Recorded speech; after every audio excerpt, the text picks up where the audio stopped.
कहते हैं कि गूगल एक ऐसा सर्च इंजन है जहां हर सवाल का जवाब मिलता है।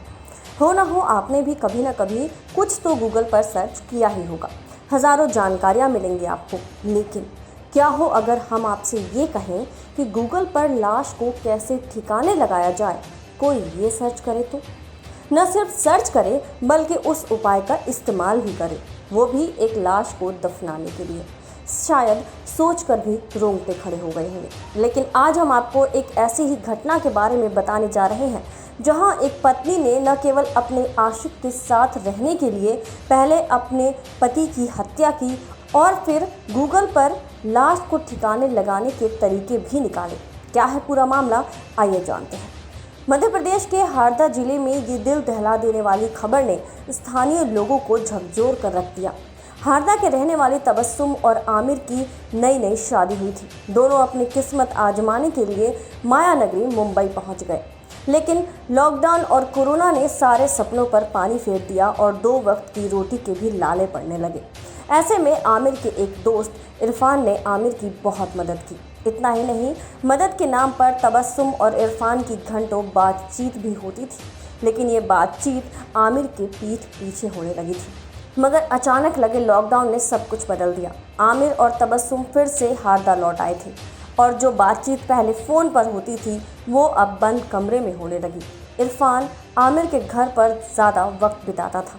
आमिर भले ही पैसों की तंगी से गुजर रहा था, लेकिन पत्नी की ये बेवफाई उसे भी नज़र आ रही थी। आमिर और तबस्सुम के बीच झगड़े होते थे, लेकिन आखिरकार एक रात वो हुआ जो अक्सर इस अवैध रिश्ते का अंजाम होता है। तबस्सुम ने इरफान के साथ अपने इस अवैध रिश्ते को निभाने के लिए वो अपराध किया जिसने उसे सलाखों के पीछे पहुंचा दिया।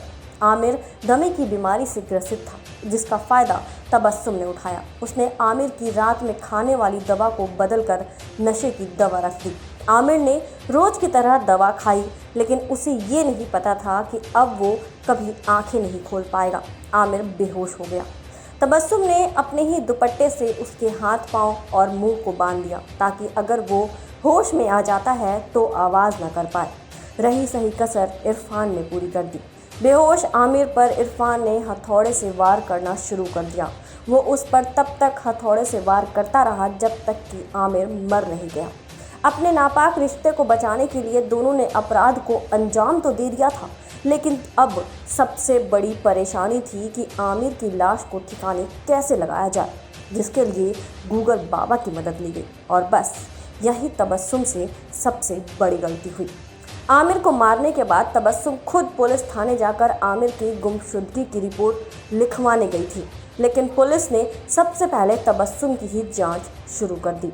गूगल की सर्च हिस्ट्री निकाली तो तबस्सुम का काला सच सामने आ गया और पूछताछ के बाद सारा खेल समझ आ गया। पुलिस ने दोनों को सलाखों के पीछे पहुंचा दिया। तबस्सुम और इरफान अपने अंजाम तक पहुंच गए हैं, लेकिन सवाल ये है कि इन सब में आमिर का क्या कसूर था? एक नापाक रिश्ते को छिपाने के लिए आमिर की बलि देने पर क्या अंजाम होना चाहिए तबस्सुम और इरफान जैसे कानून के मुजरिमों का? आप हमें कमेंट करके ज़रूर बताइए। आप देख रहे हैं नेट्रिक न्यूज, साहस सच कहने का।